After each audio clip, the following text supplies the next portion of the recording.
In 1587, a man washed up on Spain's coast with a story that could destroy England's greatest queen. He knew things only someone raised in Elizabeth's inner circle could know. Spanish intelligence locked him away, and he was never seen again. By the end of this video, you'll understand why his claim terrified two kingdoms, and why three doctors who examined Elizabeth during a mysterious illness in 1561 all died within a year before they could speak. What if I told you that in 1549, a midwife was blindfolded in the dead of night, placed on a horse, and taken to a grand mansion where she delivered a baby that was immediately destroyed? This isn't some medieval legend or conspiracy theory passed down through centuries of gossip. This is documented testimony given by a real midwife to officials investigating Princess Elizabeth, the future Virgin Queen of England. The woman reported being led blindfolded into a chamber where a very fair young lady lay in labor. She delivered the child successfully, but what happened next shocked her so deeply that she risked her own safety to report it. The gentleman who had brought her to the house took the newborn infant and, according to her sworn statement, caused it to be miserably destroyed. The midwife couldn't identify the mother because of the blindfold, but the timing was devastating. This occurred exactly when 15-year-old Princess Elizabeth was at the center of the most explosive sexual scandal in Tudor England. Court gossips whispered that the young princess had been intimate with her stepmother's husband, Thomas Seymour, and was hiding a pregnancy. Elizabeth had been sent away from court in disgrace and remained in seclusion for months, refusing visitors and declining to appear in public. When Seymour was arrested and executed for treason, investigators specifically interrogated Elizabeth about whether she was carrying his child.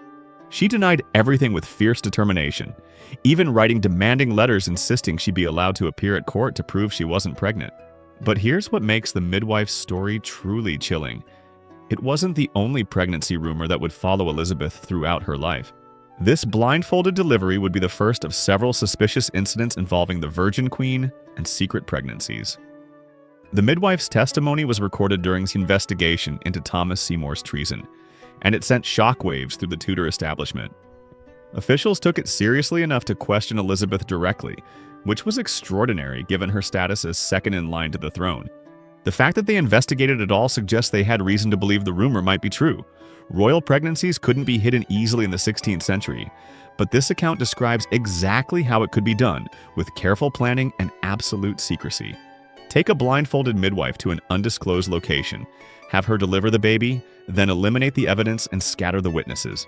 The midwife herself disappears from historical records after giving her testimony, which raises its own disturbing questions. Was she paid for her silence? Was she sent away to some remote location where she could never tell her story again? Or did she meet a more permanent fate like so many others who knew too much about Elizabeth's secrets? The gentleman who allegedly destroyed the infant was never identified, and no investigation was ever conducted into the baby's fate. This is particularly strange given that infanticide, even of a bastard child, was a serious crime that should have triggered a criminal inquiry. Instead, the testimony was filed away, buried in documents that wouldn't be examined by historians for centuries. The incident set a pattern that would repeat throughout Elizabeth's life. Suspicious circumstances surrounding possible pregnancies, followed by aggressive cover-ups and the convenient disappearance of anyone who might have witnessed the truth. The blindfolded midwife story raises a question that haunted Elizabeth for the next 50 years. If she had given birth once, could she have done it again? This wasn't just idle speculation from jealous courtiers or foreign enemies trying to smear England's queen. The rumors persisted because Elizabeth's behavior throughout her life suggested she was hiding something profound about her body and her ability to bear children. She refused to marry despite enormous political pressure. She reacted with strange panic to any physical examination by physicians. And she demonstrated an almost pathological need to control how and when anyone saw her body. Most tellingly, she gave explicit orders on her deathbed that her corpse should never be examined, never autopsied, never subjected to the kind of post-mortem investigation that was standard for monarchs. What was she so desperate to hide? The blindfolded midwife might have delivered Elizabeth's baby in 1549, but that was just the beginning of the mystery. To understand why this scandal could have destroyed her before she ever wore the crown, we need to go back to where it all started. In the bedroom of her stepmother's house, where a predatory older man began grooming a teenage princess in ways that would traumatize her for life and possibly result in the secret pregnancy that set everything in motion. Thomas Seymour was the kind of man who shouldn't have been allowed anywhere near a 14-year-old girl. But in 1547, he married Elizabeth's stepmother, Catherine Parr, and brought the young princess into his household. What happened next was grooming and sexual abuse disguised as playful behavior, and it occurred with such frequency and escalation that even by the relaxed standards of the Tudor court, people were horrified. Seymour would enter Elizabeth's bedroom early in the mornings while she was still in bed, wearing only his nightgown. He would tickle her, slap her on the buttocks, and engage in physical contact that was clearly sexual in nature, despite being framed as innocent fun. Sometimes Catherine Parr would join in these morning visits, perhaps trying to control a situation that was spiraling out of her control, or possibly in denial about what her husband was really doing. Elizabeth's servants later testified that the teenager would rise earlier and earlier, dressing before dawn to avoid being caught in bed when Seymour arrived. This is the behavior of a girl trying to protect herself from unwanted sexual attention, not someone enjoying innocent play. The situation escalated throughout 1547 and into early 1548, with Seymour becoming bolder and more aggressive. He would chase Elizabeth through the gardens, corner her in hallways, and make inappropriate comments about her body and her clothing. The household staff gossiped openly about the situation, with some servants expressing concern that Seymour was going to ruin the princess's reputation entirely. Then in May 1548, Catherine Parr caught them alone together in circumstances that were clearly not innocent. According to witness testimony, Seymour had Elizabeth in his arms in a way that made his intentions obvious. Catherine exploded in fury and immediately sent Elizabeth away to the household of Sir Anthony Denny in Hertfordshire. Elizabeth arrived at Denny's house in disgrace, and what happened next fueled pregnancy rumors that would persist for the rest of her life. She became bedridden almost immediately, claiming illness that prevented her from traveling or appearing in public. This wasn't a brief sickness that passed after a few days. Elizabeth remained in seclusion for 5 months, from May through October 1548, refusing to leave Denny's house despite repeated requests from the Privy Council that she appear at court. The timing was absolutely perfect for hiding a pregnancy. If she had conceived during the sexual encounters with Seymour in April or early May, she would have been in her second trimester by summer and ready to deliver by October. Her servants reported that she was in bed constantly, that visitors were turned away, and that even her own household staff had limited access to her private chambers. Thomas Perry, her cofferer who managed her household finances, later testified under interrogation that Elizabeth's illness was suspicious and that he had fears about what was really happening. Even more damningly, Elizabeth's governess Cat Ashley admitted under torture that she had worried the princess might be pregnant by Seymour and had confronted her about it directly. Ashley reported that Elizabeth denied the pregnancy with what Ashley described as great protestation, swearing on her life that nothing inappropriate had happened.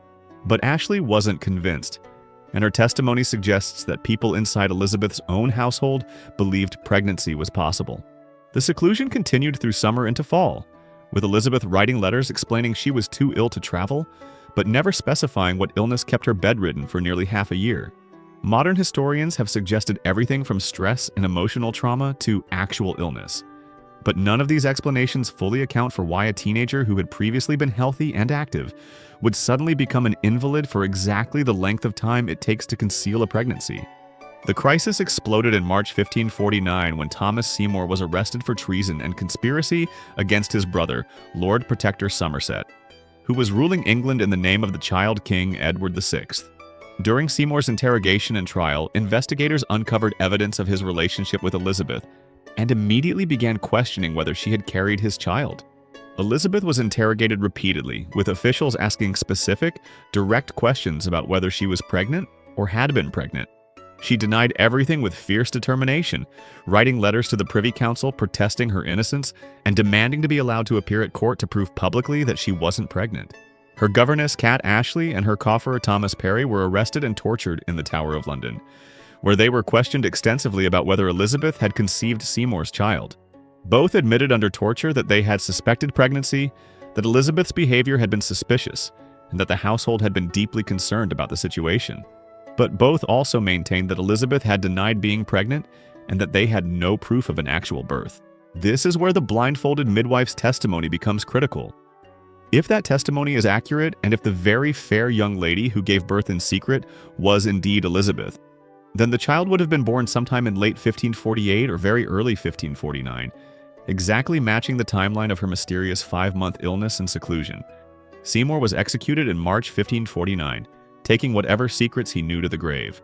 But the damage to Elizabeth's reputation was enormous, and the pregnancy rumors would follow her even after she became queen.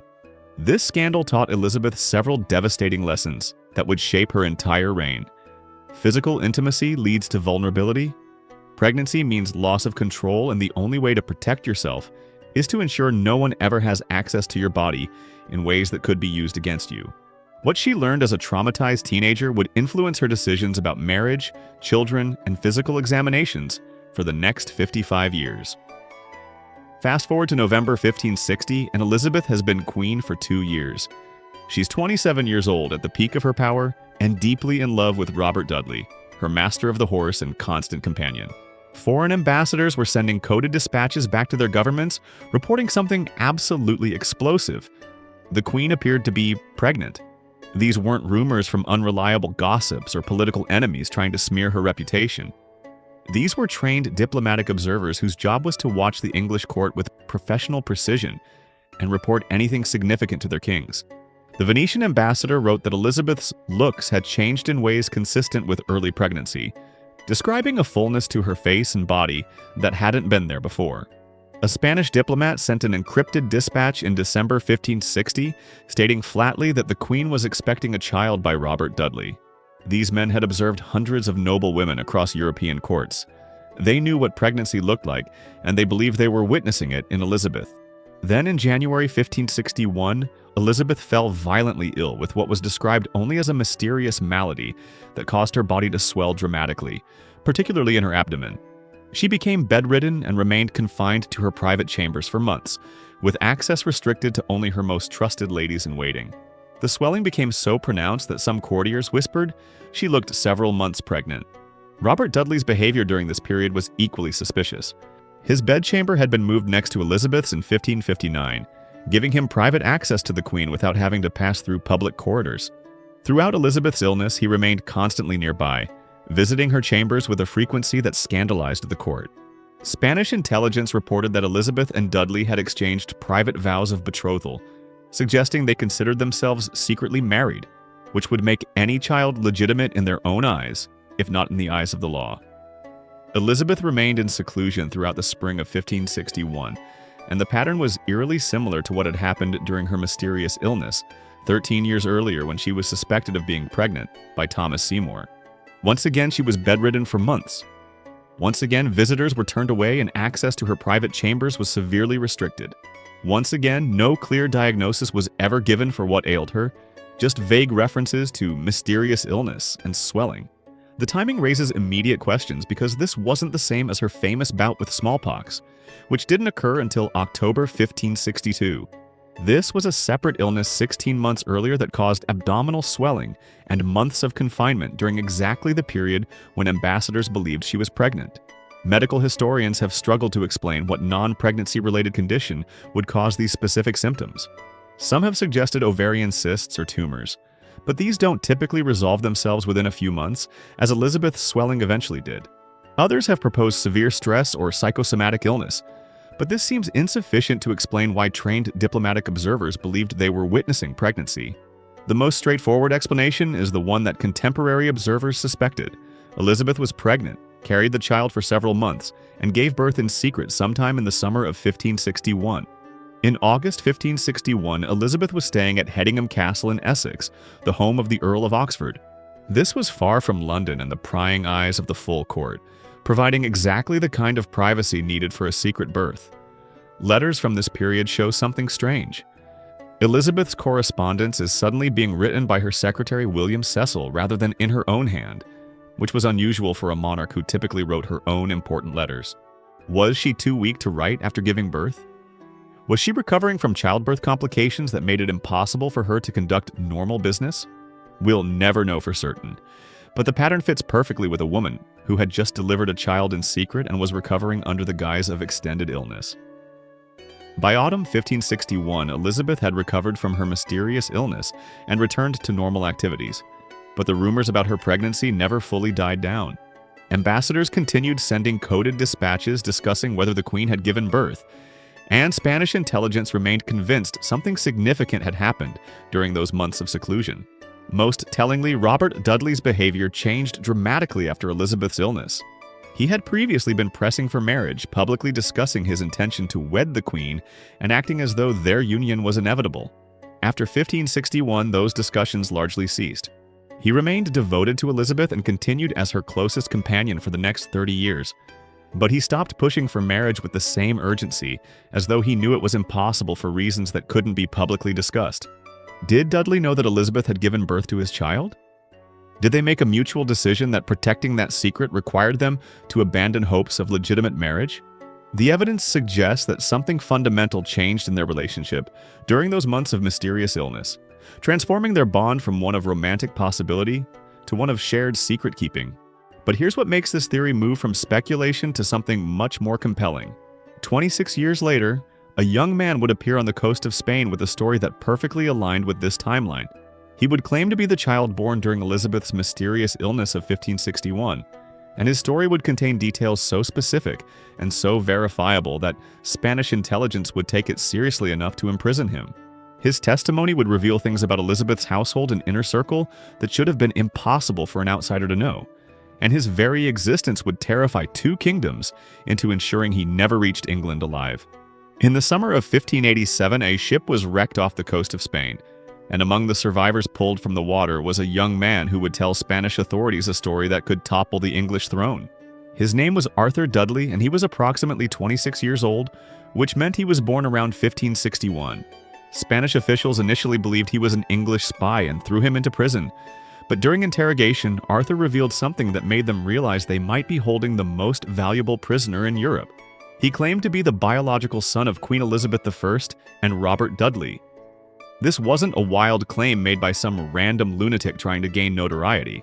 Arthur's story was detailed, specific, and verifiable in ways that made Spanish intelligence take him seriously enough to keep him imprisoned indefinitely, rather than executing him as a spy. He told investigators that he had been raised by a man named Robert Southern in a village called East Dereham, approximately 60 miles from London. Southern was a longtime servant of Catherine Ashley, who had been Elizabeth's governess since childhood, and remained one of her most trusted confidants throughout her reign. Arthur explained that he grew up believing Robert Southern was his father, but on his deathbed, Southern revealed the truth. He had been summoned to Hampton Court Palace in the summer of 1561, handed a newborn infant, and told to raise the child as his own son. Southern was instructed to name the boy Arthur, given generous financial support to ensure the child's education and upkeep, and ordered never to reveal his true parentage to anyone. The timing of Arthur's birth, summer 1561, matches perfectly with Elizabeth's mysterious illness and months of seclusion when ambassadors believed she was pregnant. The connection to Catherine Ashley, Elizabeth's most trusted servant, provides exactly the kind of secure channel through which a secret baby could be transferred to a safe household away from court. Arthur's story wasn't just a vague claim. It was a detailed account that fit precisely with the documented timeline of Elizabeth's suspicious illness. What convinced Spanish interrogators that Arthur Dudley might be telling the truth was his intimate knowledge of Elizabeth's household and court. He could describe the layout of royal palaces he claimed to have never officially visited. He correctly identified members of Elizabeth's inner circle and described relationships between courtiers that an outsider wouldn't know. When Spanish officials tested him by asking about specific nobles and advisors, Arthur provided accurate information about who was in favor, who held which positions, and details about court politics that matched intelligence Spain had gathered through its own spy networks. This wasn't information you could learn from public knowledge or general reputation. This was insider knowledge that suggested Arthur had either been at court himself or had been briefed by someone with deep access to Elizabeth's inner circle. Arthur told interrogators that as a teenager, he had run away to sea, seeking adventure and escape from his life in East Dereham. But shortly after going to sea, he was suddenly recalled by a messenger from the Privy Council, Elizabeth's inner circle of advisors. This recall convinced Arthur that Robert Southern's deathbed confession was true. Why would the Queen's Privy Council care about some random young sailor unless he was someone of secret importance? After returning briefly to England, Arthur fled again, this time permanently because he feared for his life. He claimed that after Southern revealed his true identity, and after a schoolmaster in the area confirmed the story, he realized he was in mortal danger. Anyone who knew the truth about his parentage was a threat to Elizabeth's carefully maintained virgin queen image, and Arthur believed the Privy Council would arrange his death to protect the secret. His flight to the continent and eventual shipwreck off Spain were attempts to escape what he saw as inevitable assassination. Spanish officials found his fear convincing because they understood the stakes. If Arthur really was Elizabeth's biological son, his very existence proved that the Virgin Queen was a fraud, that England's succession was built on lies, and that Catholic powers could use this revelation to destabilize the Protestant English throne. The Spanish took Arthur Dudley so seriously that Francis Englefield, a senior English Catholic exile advising King Philip II, wrote a detailed report about the prisoner. Englefield interviewed Arthur personally and was struck by his detailed knowledge and the consistency of his story under repeated questioning.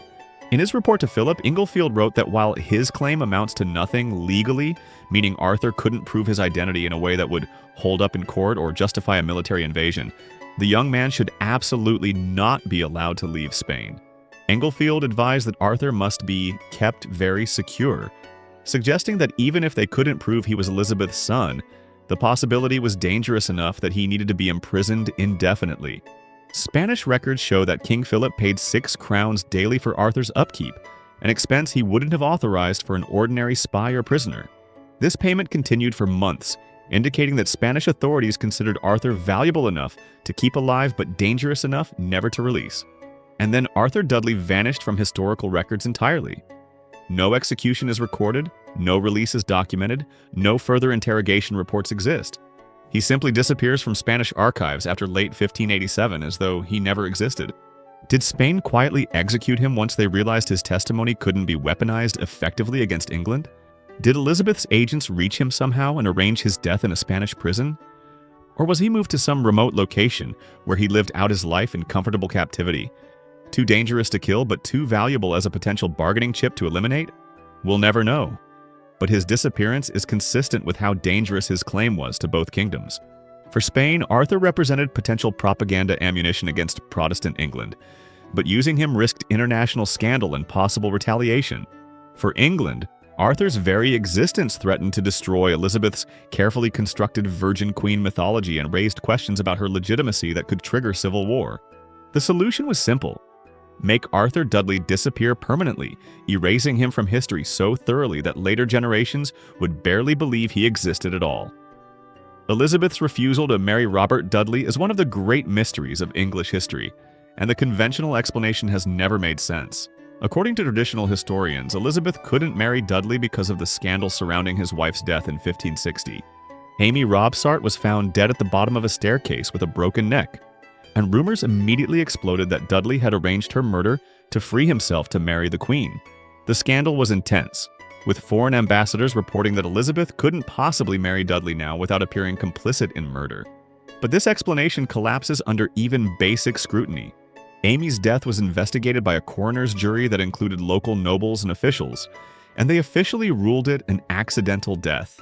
Modern forensic analysis of the historical evidence suggests Amy likely fell during a fainting spell caused by breast cancer that had metastasized to her bones, making her susceptible to fractures. The scandal, while initially devastating, faded within a few years as other news captured public attention, and as the official verdict of accidental death became accepted. By 1565, 5 years after Amy's death, the scandal had largely blown over. By 1570, it was old news that most people barely remembered. By 1575, 15 years after the supposed scandal, it was ancient history. Elizabeth could have married Dudley at any point during those years with the scandal long forgotten, yet she never did. They remained together constantly, showing obvious affection for each other, spending hours alone in each other's company in ways that scandalized foreign ambassadors, yet never formalizing their relationship through marriage. Why? Elizabeth had absolute power to marry anyone she wanted. She was Queen of England, head of the Church of England, answerable to no earthly authority. Her Privy Council would have protested because Dudley wasn't royal blood, but she could have overruled them with a single command. Parliament would have complained about the political implications, but she could have ignored them entirely. She had the authority, she clearly loved this man deeply, and he obviously loved her. So why did they spend 30 years together without ever marrying? The answer lies in what marriage would require: consummation. Any husband would expect to consummate the marriage on their wedding night, and that physical intimacy would immediately reveal whatever Elizabeth was hiding about her body. If she had given birth during the mysterious illness of 1561, her body would show signs of pregnancy and childbirth that a husband would recognize. 16th century people weren't ignorant about these things. Men who had been with other women would know what a body looked like after childbirth. Beyond physical evidence of past pregnancy, there's also the question of whether Elizabeth could conceive again. Spanish intelligence somehow determined within a year of her becoming queen that she couldn't bear children, but how did they know this? If Elizabeth had some anatomical condition that made pregnancy impossible, or if her first childbirth had caused damage that prevented future pregnancies, an intimate physical examination by a husband would reveal this immediately. The wedding night would expose her secrets to someone who would have legal and religious authority over her as her husband. In Tudor England, a husband had complete authority over his wife's body, property, and decisions. Elizabeth couldn't risk giving anyone that level of access and power.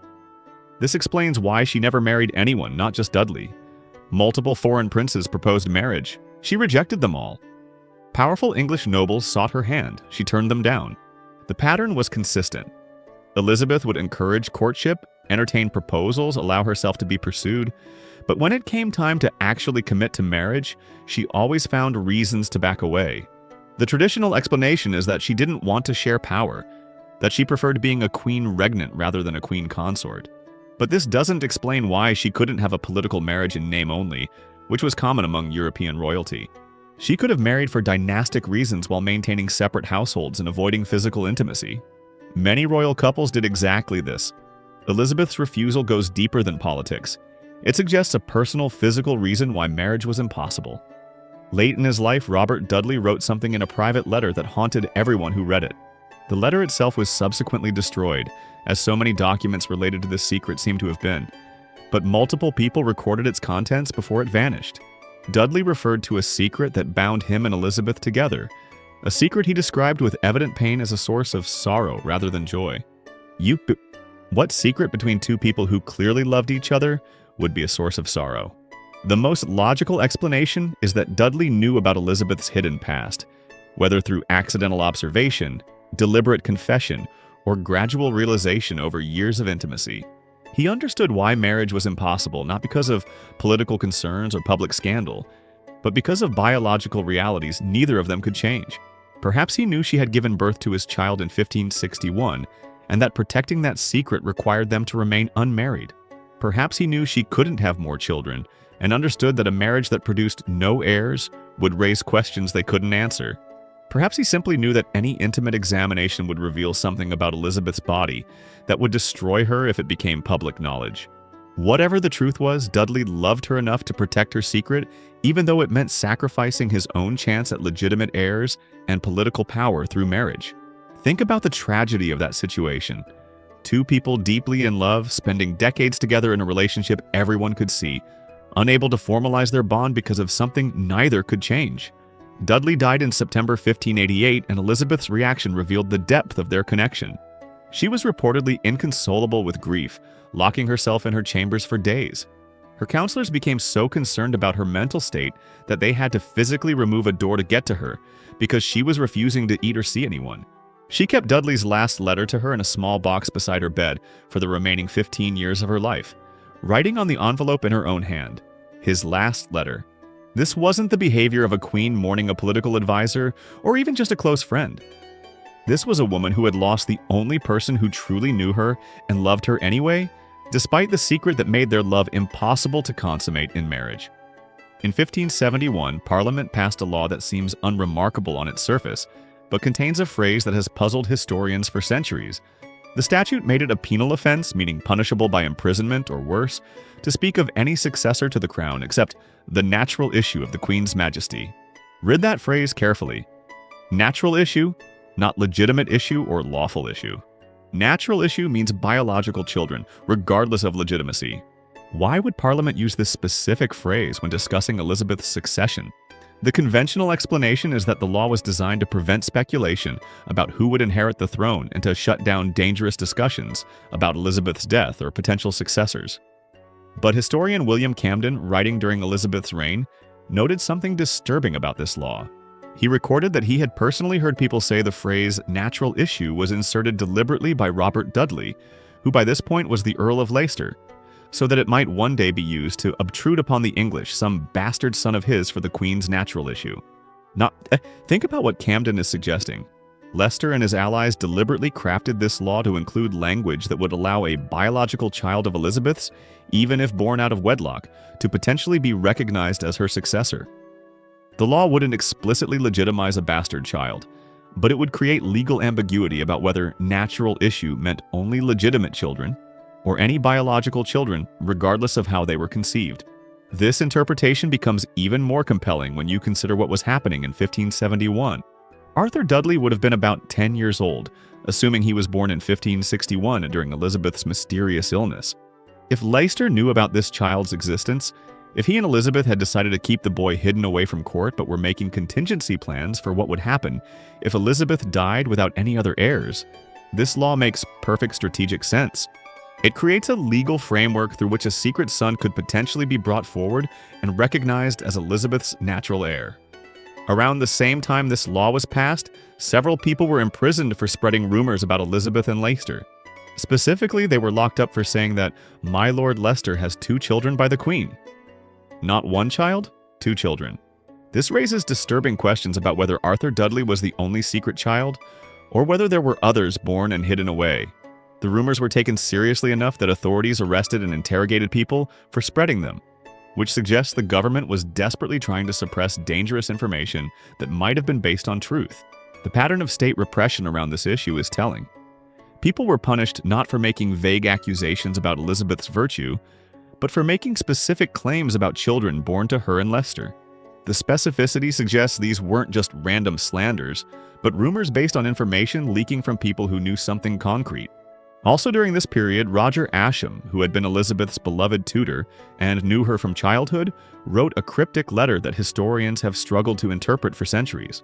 Ascham compared Elizabeth to the biblical King David, praising her wisdom and faith. But the comparison is deeply uncomfortable when you know David's story.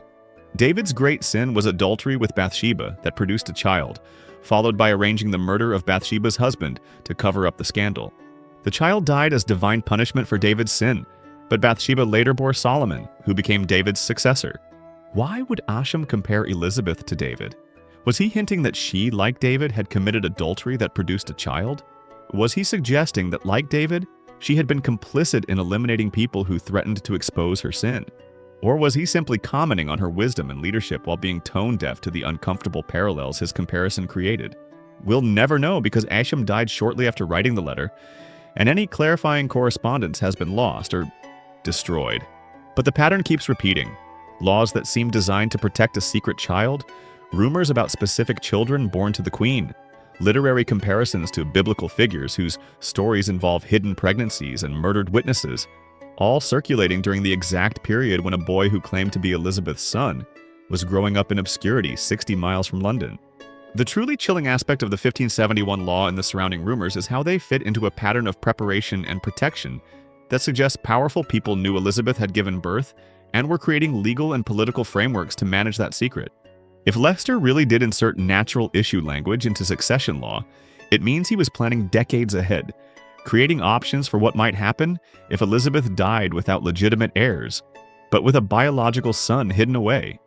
If the Privy Council was arresting people for spreading specific rumors about children born to Elizabeth, it means they considered those rumors dangerous enough to justify state repression. And if Roger Ascham was comparing Elizabeth to David, it suggests even her childhood tutor suspected or knew something about a hidden pregnancy, and possibly about people who had been eliminated to keep that secret safe. This wasn't just a cover-up of a single incident. This was systematic planning across multiple fronts, legal, political, and social, to ensure that if the truth ever came out, it could be managed or suppressed. The problem with secrets this big is that they require enormous resources to maintain. You need loyal servants who will never talk. You need laws that provide legal cover. You need aggressive prosecution of anyone who spreads dangerous rumors. And most critically, you need to eliminate anyone who has direct knowledge that could be used to prove the secret is real. This brings us to the darkest aspect of this entire mystery: the suspicious deaths of people who came too close to the truth. Because when you look at who died when they died, and how conveniently their deaths occurred just when they might have revealed Elizabeth's secret, a deeply disturbing pattern emerges that suggests murder as a systematic tool for protecting the Virgin Queen's carefully constructed image. In 1561, during Elizabeth's mysterious illness when ambassadors believed she was pregnant, 3 physicians attended her closely, examining her symptoms and monitoring her condition throughout those months of confinement. All 3 of these doctors were experienced, well-regarded, in the prime of their careers and in good health. All 3 died within a year of Elizabeth's recovery under circumstances that were never properly explained and that raised immediate suspicions at court. The first was listed in death registers as dying from sudden fever, a diagnosis so vague it explained absolutely nothing. Sudden fever was a catch-all term used when authorities didn't want to specify an actual cause of death, or when the real cause was suspicious. This physician had no history of serious illness, was known for his robust health, yet supposedly was struck down by a fever so sudden and severe that he died within days and no other physician could identify what disease had killed him. The second doctor fell downstairs and broke his neck in what was officially ruled an unfortunate accident. Falling downstairs was one of the most common cover stories for murder in the 16th century because it was plausible, difficult to disprove, and resulted in injuries consistent with being pushed or struck from behind. The fact that a physician who presumably wasn't elderly or infirm enough to have trouble with stairs suddenly died this way, exactly when his knowledge about Elizabeth's condition might have become dangerous, is deeply suspicious.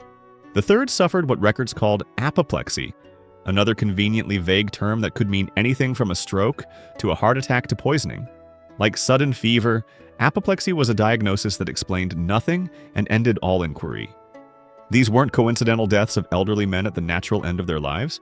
These were active physicians who died in their professional prime before they could write memoirs, before they could confide in younger colleagues about interesting cases they'd treated, before they could leave any record of what they had observed during Elizabeth's mysterious illness. The pattern becomes even more disturbing when you realize these doctors weren't the only people connected to Elizabeth's potential secret pregnancies who died conveniently. Robert Southern, the man who raised Arthur Dudley and who allegedly revealed on his deathbed that Arthur was Elizabeth's biological son, died shortly after making this revelation.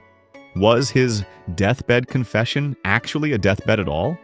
Or was he eliminated once Arthur's existence became known to the wrong people? The schoolmaster Arthur mentioned, who confirmed the story of his royal parentage, also disappears from historical records around the same time. No death record, no further documentation, just gone as though he never existed.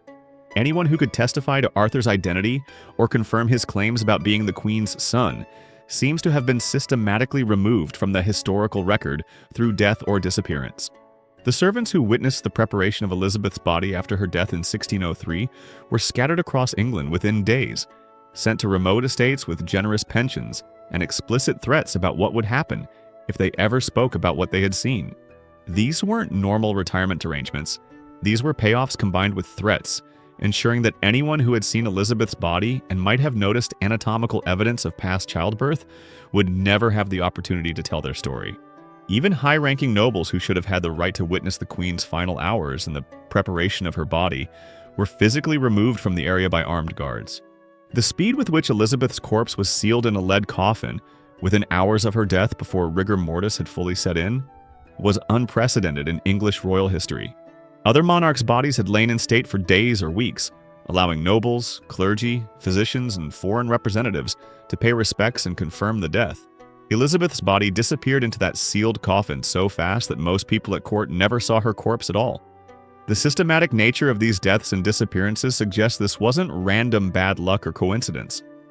This was a deliberate program of witness elimination spanning decades, ensuring that anyone who could prove Elizabeth had given birth to a child either died before they could speak or was paid off and threatened into permanent silence. The physicians who examined her during the 1561 illness died before they could write about what they'd seen. Robert Southern died after revealing Arthur's identity. The schoolmaster who confirmed the story disappeared. Servants who prepared Elizabeth's body were scattered and silenced. Foreign ambassadors who sent dispatches suggesting pregnancy were sometimes recalled or mysteriously died before they could elaborate on their reports. The Spanish envoy who wrote that Elizabeth's form is not as other women's was immediately pulled out of England and never given another diplomatic posting, effectively ending his career to ensure he couldn't clarify what he meant by that cryptic phrase. Thomas Seymour, who might have testified about whether Elizabeth was pregnant in 1549, was executed before he could speak, Catherine Ashley, Elizabeth's governess who handled the transfer of baby Arthur to Robert Southern, died in 1565 after serving Elizabeth faithfully, but taking whatever she knew to her grave. Robert Dudley himself died in 1588 after writing about a secret that caused him sorrow, and his death was followed immediately by the disappearance of his private papers, which should have been preserved given his status as Earl of Leicester, but which vanished completely. The pattern is absolutely consistent. People who knew the truth died, and their papers and testimony died with them. This level of systematic witness elimination requires resources, authority, and ruthlessness that only the crown itself could command. Elizabeth and her Privy Council had the power to arrange these deaths and disappearances, and they had the ultimate motive: protecting a secret that would destroy Elizabeth's legitimacy and potentially trigger civil war if it became public knowledge. So, could it be true? Could Elizabeth really have given birth to one or more children in secret and maintained that deception for her entire reign? The conventional historical view is that it's impossible, that a queen couldn't hide a pregnancy and birth given how constantly she was watched and surrounded by servants. But this argument falls apart when you examine the actual evidence and consider how Tudor-era secrets were kept. First, not all women show pregnancy, obviously, especially in an era when clothing was layered and structured to the point that natural body shapes were completely concealed. Elizabeth wore dresses with rigid boned bodices that created artificial silhouettes, hiding her natural form entirely. The elaborate ruffs, high collars, and voluminous gowns that became her signature style would easily conceal even advanced pregnancy if properly designed. Second, Elizabeth's mysterious illnesses provided months of seclusion during which she was bedridden, refused visitors, and restricted access to only her most trusted servants. The 1549 illness after the Thomas Seymour scandal lasted 5 months. The 1561 illness lasted several months. These periods of confinement provided perfect cover for hiding pregnancy and recovering from childbirth. Third, royal progresses. Elizabeth's habit of traveling around England staying at nobles' estates could have provided cover for births away from court in locations where secrecy could be more easily maintained. Hampton Court, where Arthur Dudley claimed to have been born, was a sprawling palace with hundreds of rooms where a birth could be conducted in total privacy. Hedingham Castle, where Elizabeth stayed in August 1561 during her recovery from mysterious illness, was similarly suited for private activities away from the main court. Fourth, and most compellingly, women in later eras successfully hid pregnancies even under much closer observation than Elizabeth faced. Catherine the Great of Russia managed to conceal multiple pregnancies while under constant watch by a suspicious husband in court.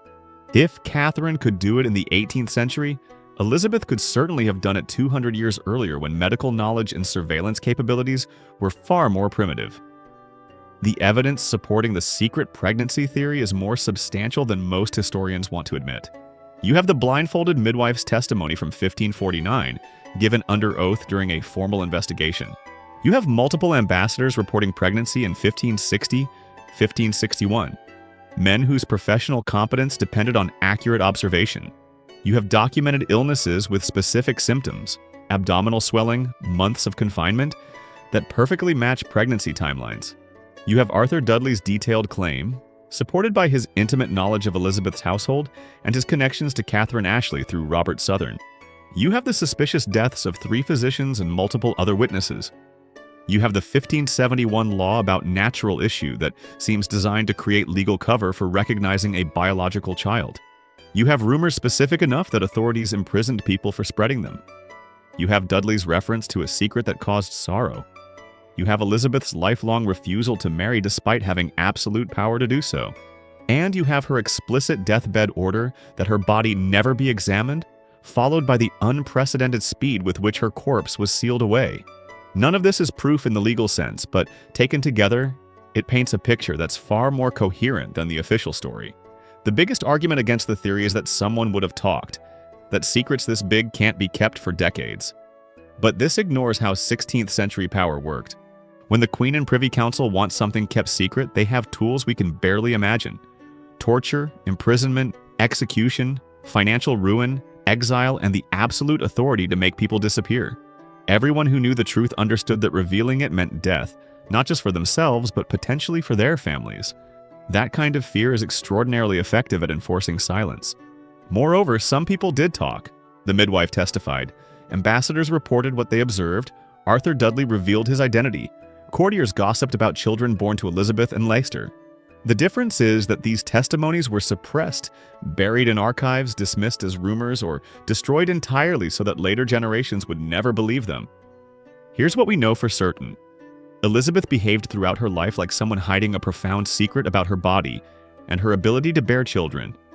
She refused all marriages despite enormous political pressure and despite being in love with Robert Dudley for 30 years. She reacted with panic to any physical examination by physicians. She gave explicit orders on her deathbed that her body should never be examined. People who might have known her secret died suspiciously or disappeared. A young man with detailed knowledge of her household claimed to be her son, and both England and Spain took his claim seriously enough to ensure he never spoke publicly about it. Laws were passed that seemed designed to create legal frameworks for recognizing a secret child. And the entire British establishment has spent 4 centuries protecting Elizabeth's tomb from examination with a consistency that borders on obsession. You don't maintain that level of protection unless there's something to hide. Modern DNA analysis could answer these questions definitively, but requests to examine Elizabeth's remains have been consistently denied. What are they protecting? The official explanation is always respect for the dead, but that rings hollow when they have opened virtually every other royal tomb without such concerns. What makes Elizabeth different? The most logical answer is that there's still something in that sealed lead coffin that would be devastating if revealed, even after 400 years. Maybe it's evidence that she gave birth, changes to her skeleton that would be visible to forensic experts. Maybe it's something about her anatomy that would explain why marriage was impossible. Or maybe there are documents sealed in her coffin, a deathbed confession or instructions that explain the truth she couldn't reveal during her lifetime. Whatever the secret is, it's been protected for 4 centuries by people who apparently believe some truths are too dangerous to reveal. If you found this investigation compelling and want to see more hidden histories uncovered, subscribe to this channel right now, because we're just getting started on the secrets powerful institutions have spent centuries burying. Hit that like button if you believe it's finally time for Westminster Abbey to allow scientific examination of Elizabeth's tomb after 400 years of silence. Your engagement shows them that people demand answers. And drop your theory in the comments. Do you think Elizabeth really had a secret child? Was Arthur Dudley telling the truth? Could this secret have been kept for 4 centuries?